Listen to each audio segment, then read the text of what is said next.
అనిల్ గారు ఒక జడ్జిగా ఉండి కూడా సినిమా మీద ప్యాషన్తో మంచి కథ రాశారు. దాన్ని జోస్నా గారు ప్రొడ్యూస్ చేసి వాళ్ళ బ్రదర్ని హీరోగా పెట్టి డైరెక్టర్గా పెట్టి ఈ కృష్ణలీల చేయటం, దీంట్లో ధన్య బాలకృష్ణ హీరోయిన్గా ఉంటుంది. మంచి పెర్ఫార్మర్. ఈ సినిమా మంచి బ్రేక్ అవ్వాలని, వీళ్ళందరికీ కూడా మంచి పేరు రావాలని మనస్ఫూర్తిగా కోరుకుంటున్నా. ఫస్ట్ కాన్సెప్ట్ ఏదో కొత్తగా చూస్తుంటే ఒక ఇద్దరు హీరోలు విచిత్రమైన గెటప్లో ఒకటి, టోటల్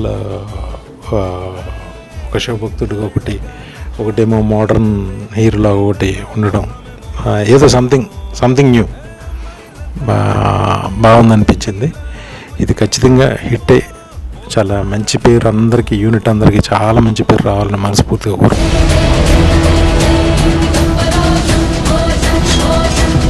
Love is God.